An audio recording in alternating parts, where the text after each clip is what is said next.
It is my pleasure to introduce Connie Hamilton, tonight's presenter. Connie has served many roles in over 2 decades as an educator. She has been an elementary and middle school teacher and instructional coach. As an administrator, Connie held positions as a principal at both the elementary and secondary levels and a central office curriculum leader. Her experience in these positions fueled a passion for supporting the high quality instruction and innovative design. She understands that teachers benefit from modeled practices they are learning. So Connie practices what she preaches by offering high quality learning experiences that are engaging and practical. She believes the most important role leaders have is to provide a safe environment where learning flourishes. This can only occur if leaders are champions of teachers' work and are able to ask the right questions, make the necessary connections, and create systems that are designed for continuous growth. Connie has recently published a new book, 7 Mindshifts for School Leaders, Finding New Ways to Think About Old Problems. And there are 2 additional co-authors who unfortunately cannot be here with her tonight, Dr. TJ Vari and Joseph Jones. Dr. Joseph Jones, I'm going to introduce them briefly as well, so you have a sense of what they bring to the book. Dr. TJ Vari is the Assistant Superintendent of Secondary Schools and District Operations in the Appoquinimink School District in Delaware. He's a former middle school assistant principal and former high school English teacher and department chair. His efforts span beyond the K-12 arena into higher education, where he holds adjunct appointments, teaching courses at the master's and doctoral level. He is a national presenter on topics of school leadership and the co-founder of the Schoolhouse 302, a leadership development institute. And Dr. Joseph Jones is the superintendent of schools in the Newcastle County Vocational Technical School District. A graduate of Glasgow High School, Dr. Jones started his teaching career as a social studies teacher at Newark High School. Dr. Jones was named the Delaware Secondary Principal of the Year, and Delcastle Technical High School was the first Delaware high school to receive the state's Outstanding Academic Achievement Award. He received his doctorate from the University of Delaware in educational leadership and was awarded the Outstanding Doctoral Student Award of his class. In their new text, this dynamic trio of authors introduce 7 mind shifts that will help you engage with your community, access diverse resources, embrace radical new ideas, create equity, and chart a course of school improvement to solve those unsolvable issues so that your students and teachers learn and grow. I will now turn it over to Connie Hamilton. Well, good evening, good afternoon, good morning, depending on where you are in the world. So I want to go ahead and welcome all of you. And I'm just going to start off getting a feel for what kind of problems, any size, big or small, did you face today? Or if you're just starting the morning, then think about problems that you faced at the end of last week in your school, and just pop those in the chat box. Don't need any explanation, just a quickest list as you possibly can, as many as you can. On your mark, get set, go. Hiring paras, absent teachers, behaviors, quality PD, new teachers, bathrooms, bullying, absent teachers, that's a theme, vaping, staff attendance, unengaged students, unresponsive parents, racial issues, lots of problems. Keep them coming.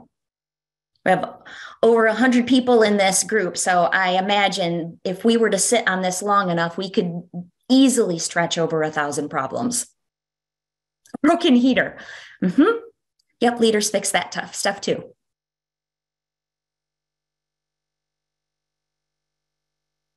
Long administrative processes. Thank you, Lisa.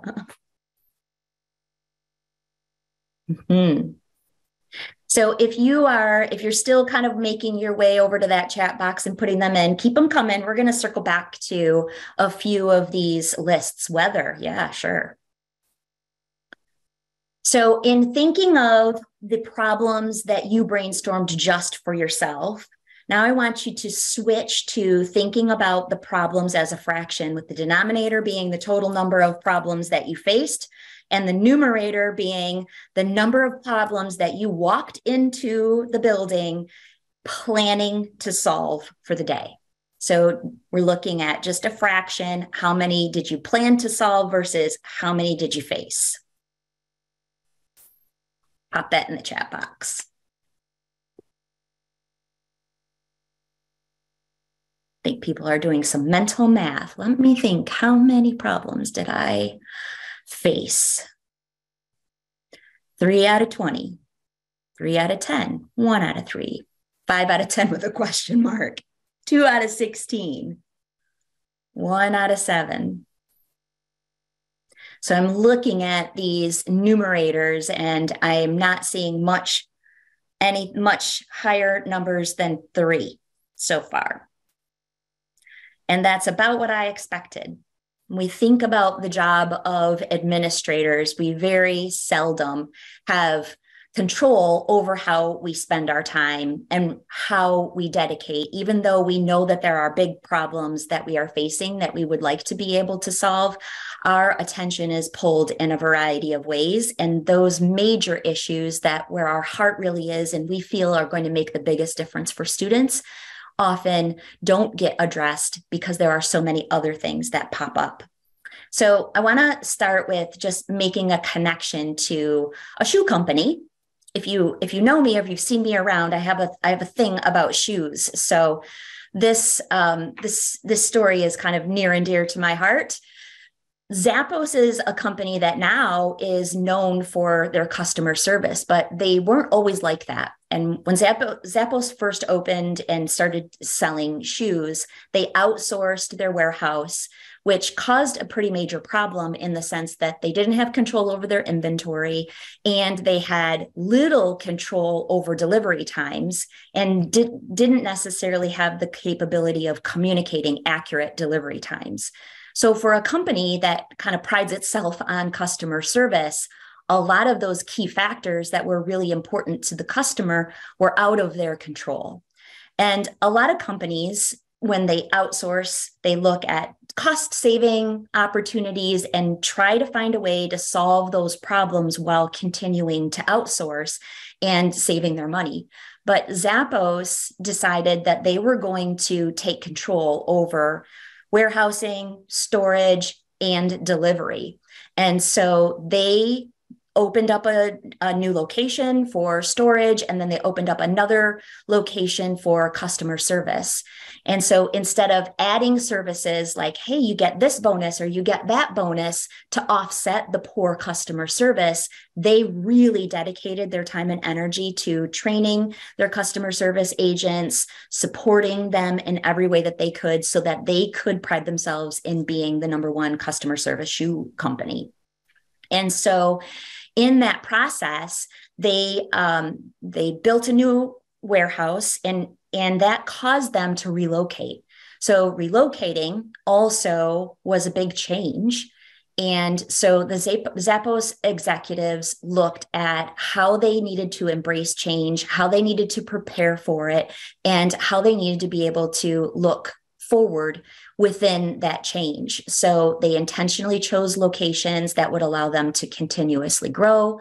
They chose locations where the job force would be supportive of their mission and were very mindful about how this major change in the way they were doing business would be able to be sustained. And then when they decided to take a peek at how are we being successful, how are we going to measure this success, they took a different spin from the traditional method of how many calls can we fit through the call center, how many calls can we decrease coming into the call center, and how quickly can we get customers off of the phone. Many organizations use those data points to determine success of customer service.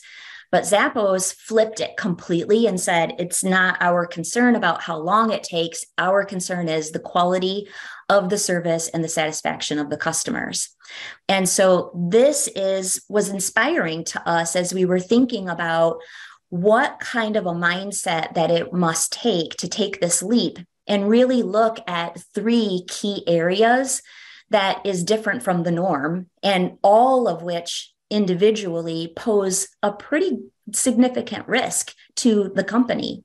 So when something wasn't working, they didn't continue to invest in something that was working. They were willing to dump it and start over and make that pivot. And in doing so, they knew that it was a challenging decision to make that change, but they prepared for it. And then they also embraced new ways of thinking about how they were going to measure success. And so this is one of the outside of education organizations that inspired our thinking about how can we embrace organizations that have success outside of education and bring that into our roles as school leaders. So we began to think about things through the lens of a crisis. And when we think about a crisis, we often immediately go to things like fire, or maybe we look at violence, or maybe the crisis you think of has to do with weather or natural elements. Somebody even said they solved weather problems earlier today. Or crisis also might be looking at something that is more social, like homelessness. And a funny story really is, as Joe and TJ and I began brainstorming and talking about this particular book, our pitch to Corwin for a working title was Leading with a Crisis Mindset. And through a lot of conversation, this really was the reality that caused us to go away, because we thought, if we have a book that has the word crisis on it, people have this preconceived connotative definition of crisis. And what we really want to do is to shift the way that we apply crisis types of thinking. And all of us, regardless of where you are seated this morning, we all have experienced recently a crisis, and how we were able to move through that, how we were able to approach it, communicate, survive, adjust, and in many cases, solve problems that we never thought could be solved before. So the COVID-19 pandemic really, in a lot of ways, opened our eyes to what is possible. If you had told me 5 years ago that within a matter of months, we would have entire schools online, we would have every student with internet access and technology to be able to connect with their teachers who were teaching from home in their slippers, perhaps, I would have asked you if you were asleep and dreaming, because I never would have thought that that was even possible. Way too many barriers. My fixed mindset didn't even allow me to consider that. It might even have been a bit laughable, thinking about turning school parking lots into distribution centers for meals. All kinds of things happened that when the barriers were no longer barriers, and they were seen as things not to stop us, but things that needed to be plowed down, we were really able to accomplish unheard of things. So what that led us to is, what type of thinking allowed us to have success, to make some enormous progress, and do things that had never been done in education before. And that's where we got this concept of a crisis mindset. So a crisis mindset has three very distinct components. In order for something to be identified as a crisis, it needs to be a problem that is persistent, something that is not going to go away if it isn't addressed, a problem that is important, meaning that it has a direct impact on teaching and learning, and that it is urgent, that it's not something that can wait until a solution magically presents itself. So these are the three checkpoints that we use when we think about, is something a crisis, and should we apply a crisis mindset in order to address it? So I'm not a slide reader, but I heard somebody else said in the chat that they like being able to see these things in writing. So I'm going to give you this opportunity to just take a peek. This is our definition that we developed for a crisis mindset. So just give you a moment to read that.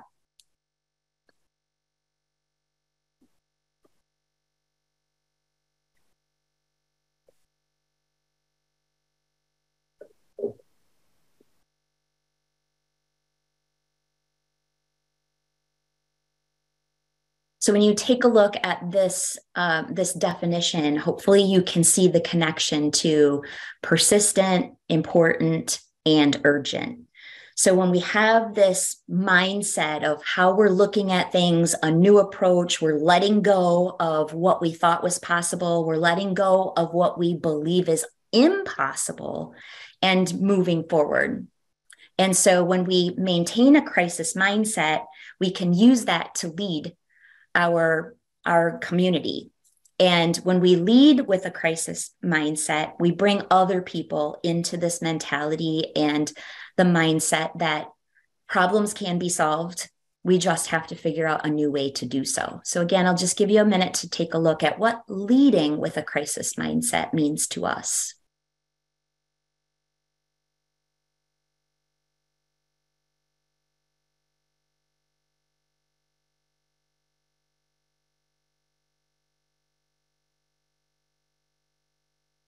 So again, right in this definition, when we talk about immediacy, urgency, the old and ailing problems, that's the persistency. We often reference them as perennial problems that keep popping up over and over, and that Achilles heel linking to the importance because it impacts teaching and learning. So this is the overall concept of what we want to communicate to leaders, that when we're faced with some really critical aspects, critical problems that we would like to see solutions to, it may be that we need to approach the problem differently than we ever have before. So we brainstormed a few problems. If you were in a room and I could see you all, I'm sure I'd be hearing a few chuckles around now.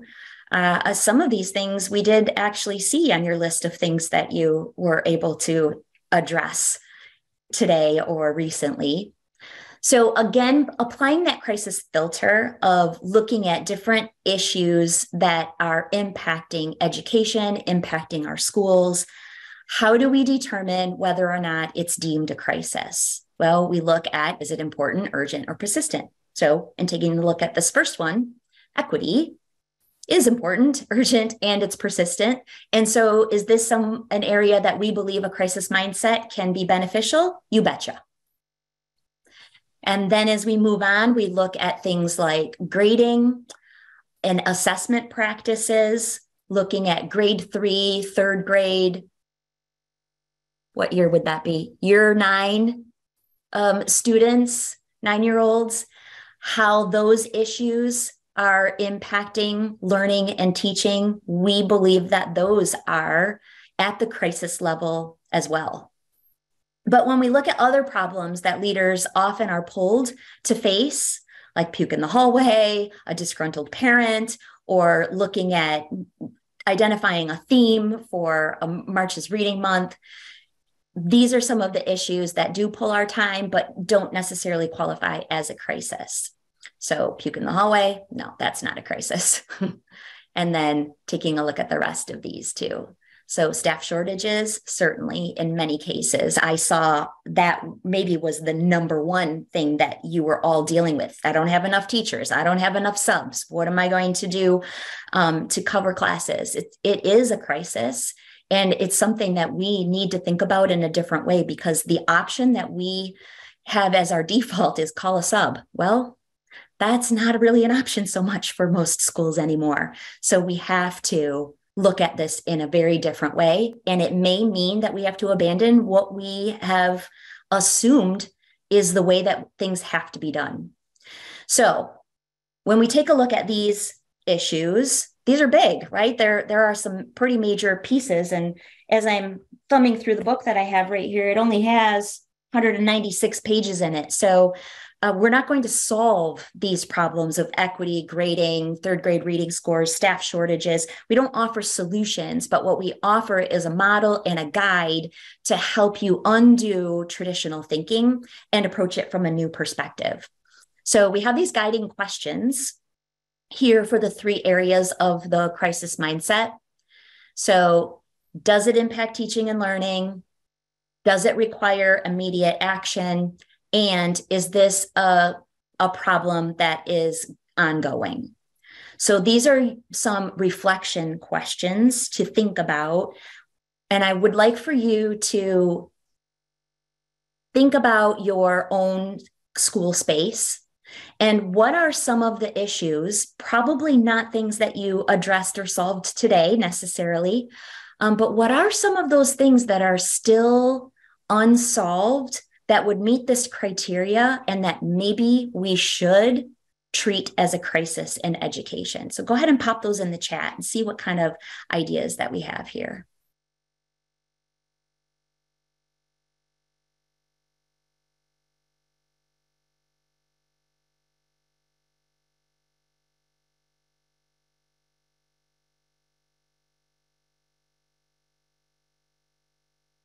Looking at what is urgent, important, persistent, attendance, grading levels, quality subs, low staff morale. Sorry, that's my dog.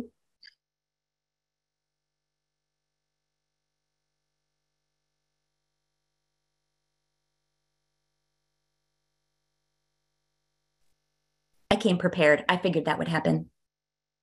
He has good timing. At least it's during the chat part, right?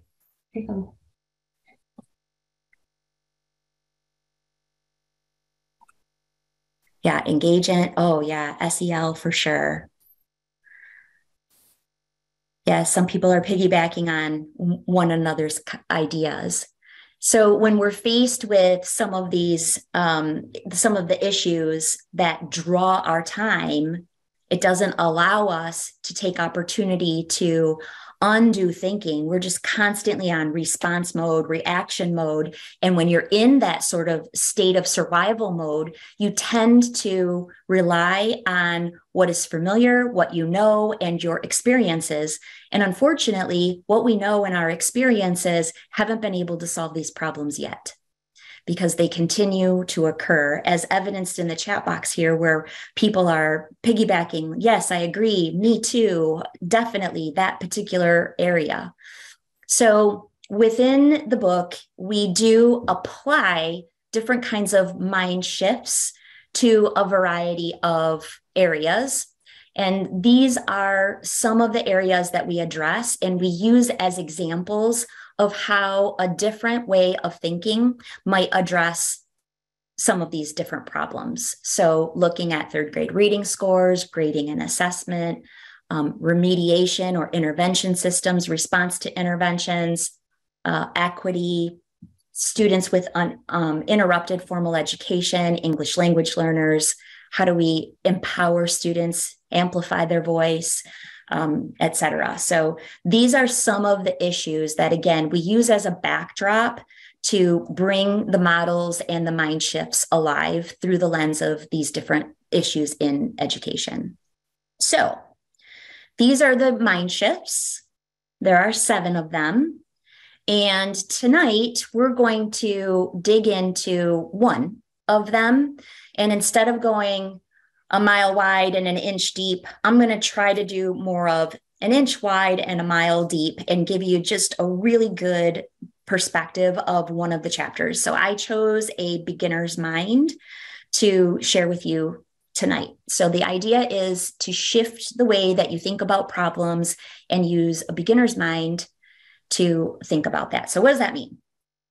Well, one of the studies that we came across was an activity where individual groups of like people were provided an activity. So there was a group of lawyers, a group of engineers, a group of business school students, a group of kindergartners. There were a bunch of different groups of people.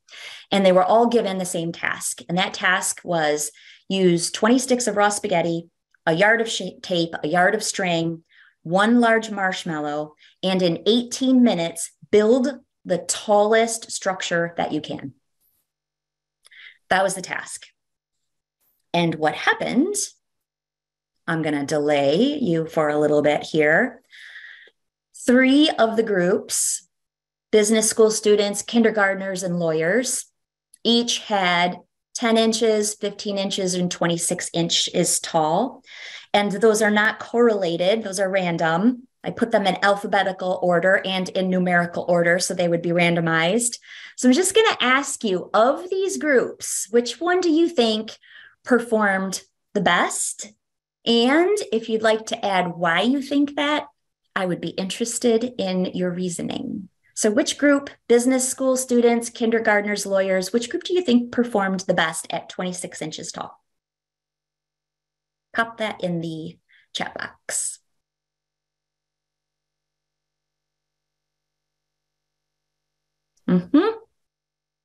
I see a pattern. And so what might be the reason that so many people are thinking that kindergartners, they don't follow preconceived ideas of what's possible? Were you listening in on our conversations in our study? Yes. So the business school students actually performed the worst. And the reason that was provided for why the business school students were not performing well is because they had this preconceived notion that there was one best solution. And they spent the majority of their 18 minutes discussing what might that best solution be and trying to make sure that they uncovered the best approach. They spent a lot of time discussing it and therefore didn't have as much time to actually build their structures. But as you predicted, the kindergartners performed the best. And it is true that it was attributed to the fact that they had no preconceived notions about what would work and what wouldn't work. They just got down to business. They had a playful mind. They were not discouraged by failure, and they just kept iterating, improving on their structure each time that they performed or each time that they created it. And so therefore, that's the group that had the most success. And so that beginner's mind of, I don't have any preconceived notion, proved to be successful for them. So they had prototypes, and it's no surprise to us then that another researcher identified that the years where the most learning occurs in our life is the years between ages 4 and 12. And again, it isn't necessarily because we're in school and we're exposed to so much information, but it has also to do with how open our mind is to receiving new information. Once we've learned something, we tend to believe that there isn't more to learn about it. And so the depth of our ability to learn is compromised because we don't have that beginner's mind of, I don't know anything about this, and so I'm willing to learn because I have no background about it at all. So if this study isn't sufficient, here's another one that had to do with some math. This is called the Water Jug Experiment, and the way that it worked is there were two groups of participants. The first group was given 5 practice problems, and the problems were designed that they were given 4 jugs and the capacity of each of, 3 jugs and the capacity of each of these 3 jugs. And they had to creatively use the capacities of the jug in order to acquire a desired capacity. So in the first example, the 3 jugs, jug A had a capacity of 21 units, jug B had a capacity of 127 units, jug C had 3 units, and they had to somehow use those 3 jugs in order to get 100 units. So I'll give you a moment for those of you who are inspired by problems and puzzles and like to do math. I'll give you a moment just to tangle with that. And if you're like, I already solved a lot of problems today, Connie, I don't need one more, then just sit tight here.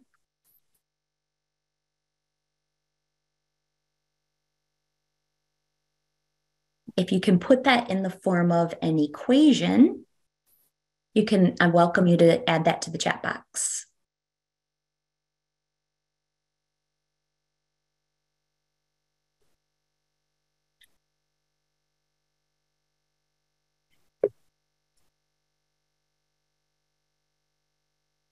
I love that comment about how we teach that curiosity right out of them.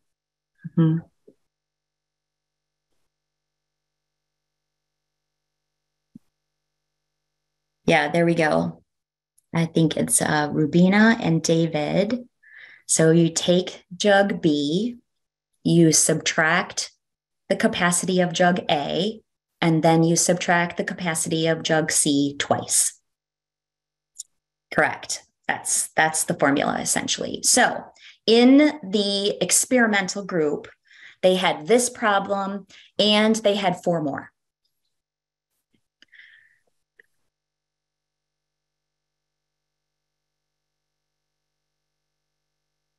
So what was different between the experimental group and the control group is that the control group did not get the practice problems. So the first 5 problems were considered practice problems. And if you have some quick mental math, all of these can be solved using the exact same formula. B minus A minus 2C gives you the desired capacity. So the participants had plenty of practice in applying the formula, identifying the pattern, and then they were given 5 more problems. And here are the other 5 problems. So the experimental group had 10 problems. The control group had only these problems 6 through 10. So just give you a moment to process these new problems.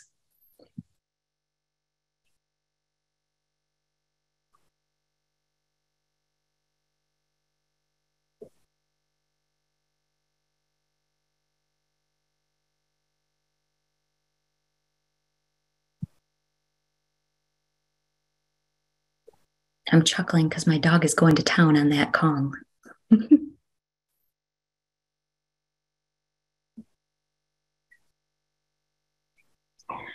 So the results of this water jug experiment were pretty amazing. What it showed was that the experimental group who had experience solving the problem in a very specific way continued to solve the problem using that exact same formula. And it works for problem number 6, 7, 8, and 9. You can take jug B, subtract jug A, and subtract jug C twice to get 20 in problem number 6. But there's a more efficient way, which would be to take jug A and subtract jug C, and you don't need jug B at all. And what they found is the participants in the experimental group continued to use the same formula, even though it was more laborious and it was not as concise or efficient.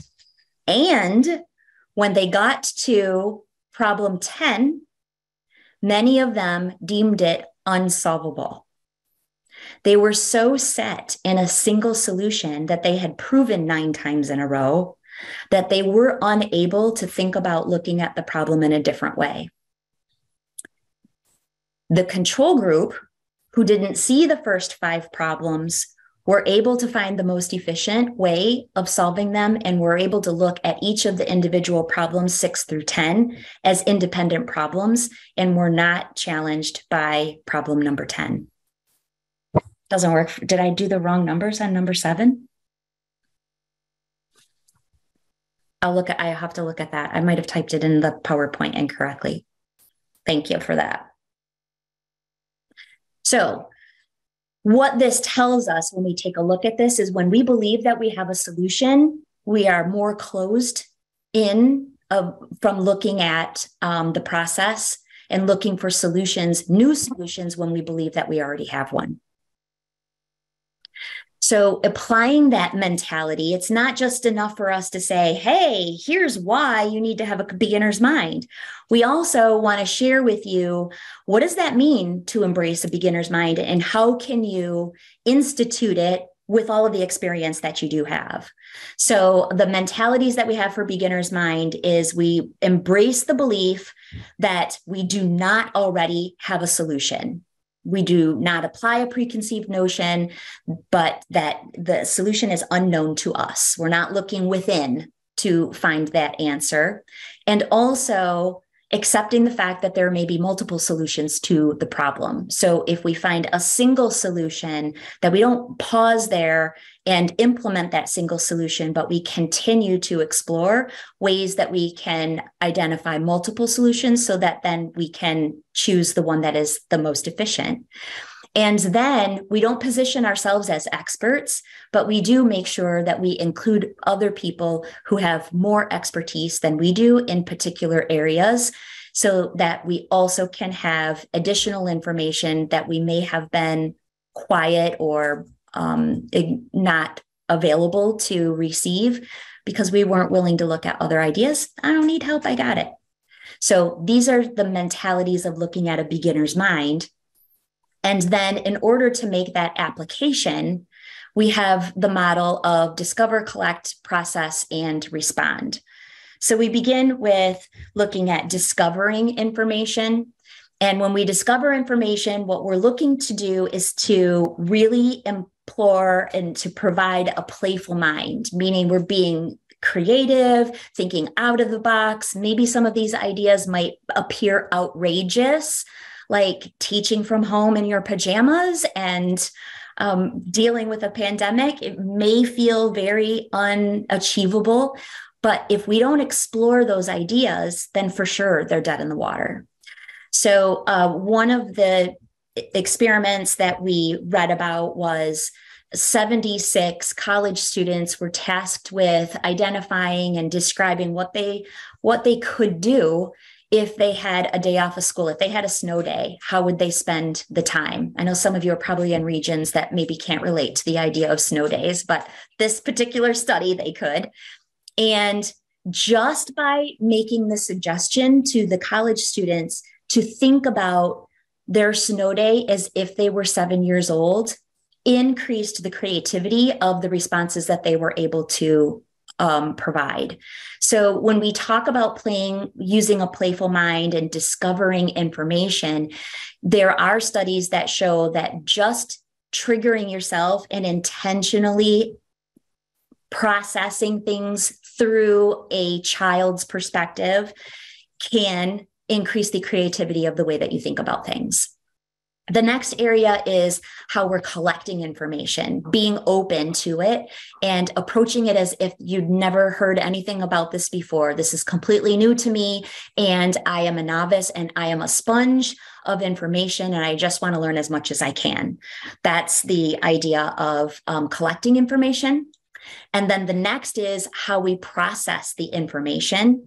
So as you are getting ideas, as you're exploring options, doing your best to forget what you think you already know, forget your preconceived notions about what's possible and what isn't, and just allow these ideas to filter and flow out, this kind of what if scenario. And then finally, when it does come time to process and respond to the information that you have there are specific don't do's that will help you to maintain a beginner's mind. So here's an example of one. One of them is the need to dominate conversation. So as you're bringing in your team and you're asking them to also make these mind shifts, you may have a person in your staff or in your school group that tends to take over those conversations. This is the person who is adding information, talking, and monopolizing the conversation. And so sharing this trait as a listen more, talk less, and giving these examples of pulling information out of people, encouraging others to add on and to share the conversation, maybe even using some protocols that force multiple voices to be heard. This is one of the areas, is looking at who's dominating the conversations and how can we minimize that. Another example is when people have this internal need to contribute or add to it. Sometimes this is in the form of paraphrasing when a paraphrase isn't needed, or adding your 2 cents in to that perspective. And so we want to avoid feeling like we have to put our stamp on everything, or adding one more piece, like, yes, this is what I think, or my experience has, but just allowing advice and conversation of others to be fully explored before we feel like we're adding on our own experiences. So those are two of several different behaviors to avoid when we're looking at how we are going to process and move on with imploring a beginner's mindset. So this is when it comes time to discuss and engage in that beginner's mind. So this gives you a little bit of an idea of what this particular mindset is about. We looked at the why it is important, how it works with the brain, and then also a model for how you might be able to embrace this mind shift and encourage others to also embrace the mind shift. So this evening, I was able to share a little bit about the crisis mindset and a beginner's mind to help give you just a little bit of a sneak peek of some of the mind shifts that are provided in the book, 7 Mind Shifts for School Leaders. Each of the mind shifts comes with a model. And so here are the models. Again, the crisis mindset with the pie chart looking figure at the top, and then also the discover, collect, process, and respond to information. Those are the 2 models for the 2 chapters that I dug into a little bit tonight. So there's still plenty others, the battleground mentality and octopus approach. We have lots of other ways that we really thought, how were people able to think about this pandemic differently? And how can we take that way of thinking and apply it to problems that have not gone away yet? So hopefully that gives you a bit of an overview. And I wanted to, let's see, do we want to do, I don't know what time it is. We have 15 minutes. Okay, so why don't we go ahead and open up for specific questions that you have, and then we can draw 2 names for 2 winners that'll get their own copy of the book.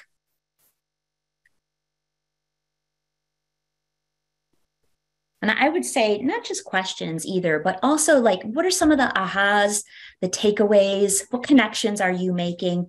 How might this be beneficial for you in your role?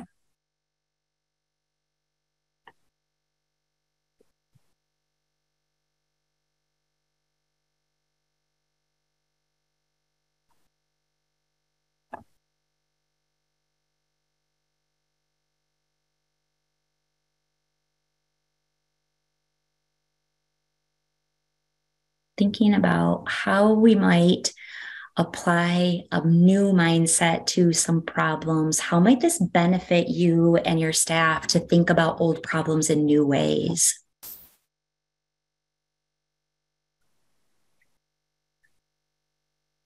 Yeah, so Mark's question was wondering about how to share these approaches with the staff.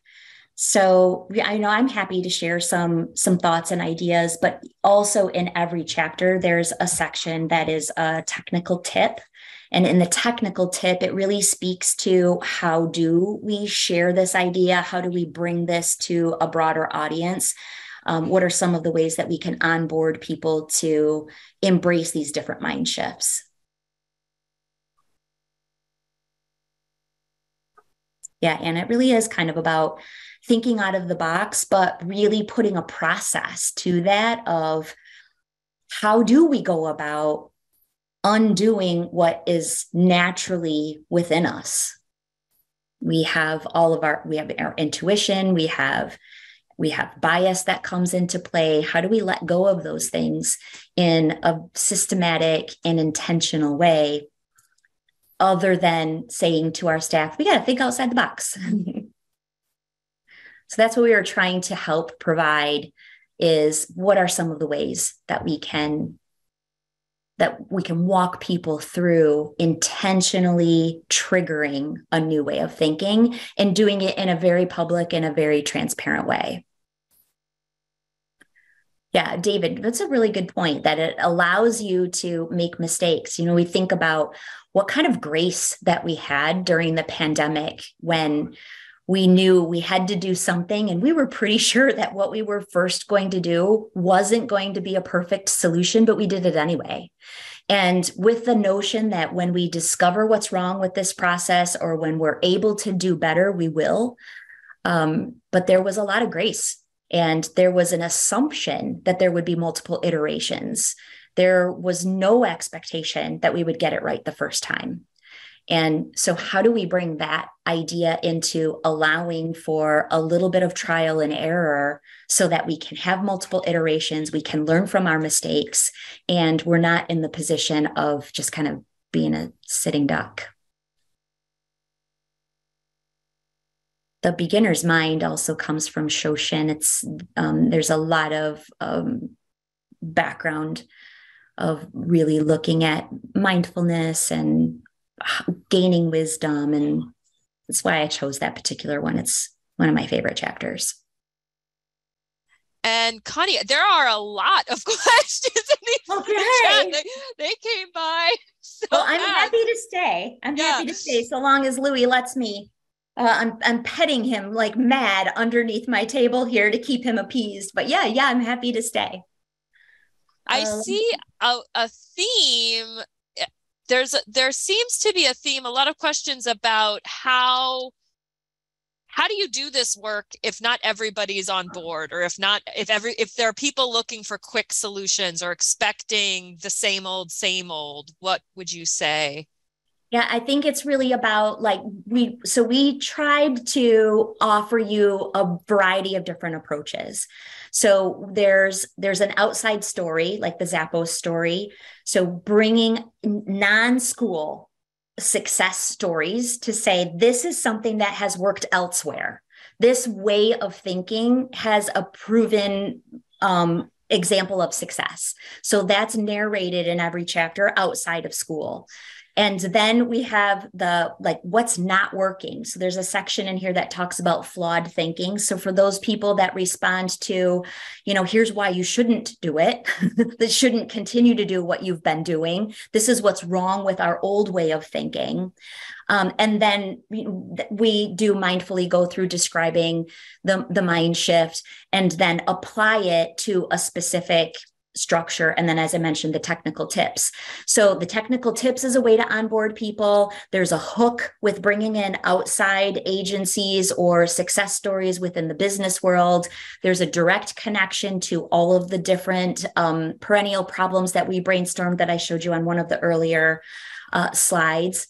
And there are within the chapters too, we talk about different kinds of ways of bringing folks on board and using some logic, but also using some examples of, sometimes we just really need to look at, we have to remember how successful that we were when we thought that a solution wasn't possible. And by defining these things as crises, we accept that we can no longer allow these things to continue. And so if the first step is we are committed to a solution, then doing nothing is not an option anymore. So that's really the first thing, is making sure that people get on board and agree with the idea that, teacher shortages are a crisis. Equity is a crisis. Third grade reading scores is a crisis. And I think we have time for one more there. So I noticed a number of posts talking about how this kind of flexible mind, this ability to shift your thinking, is maybe harder for administrators than it is for teachers. It seemed like a few people were commenting on that. And then this last question by Yolanda kind of touches on that, is how can a staff who has this mindset bring it to a school leader who maybe doesn't? Well, they could gift them the book, I suppose. No, I mean, I think just really sort of conversation. I don't think that anyone, I think it would be very hard to find someone who couldn't get on board with the idea of using the pandemic as an example that we were able to move mountains. And if we could do that, if we could accomplish the kinds of things that we did during the pandemic, then of course we have the capacity to solve problems that haven't been solved yet. We just need to approach them in a different way. And when we go to our default, how's that been working for us, right? I mean, the little sarcastic tone in there, sorry about that. But in many cases, if that problem is still sticking around, then you know the old saying, if you always do what you've always done, you're going to get what you've always got. So it's maybe time to think about things in a different way. And as somebody said, if we have some examples of the models being used, yep, every chapter has an example outside of education. And in some cases, we tried to use examples, but we also tried to pick things that are not already being used. So it was quite a challenge to try to identify schools that were using these mind shifts already, because that's the whole reason for sharing it, is because it isn't widely used. Thank you so much, Connie. This is such an important topic, particularly now where our schools are and where the many crises competing for administrators' attention. So really appreciate this presentation, and thank you to all of you who came today and participated. It was really wonderful to see how everyone was engaged in the chat. And Melissa, go ahead. I was going to say, could you repeat about the certificate of attendance? How they look at that? Yes. So via email, probably in the next 2 days, you should receive a link to the recording of this webinar, as well as your certificate of attendance.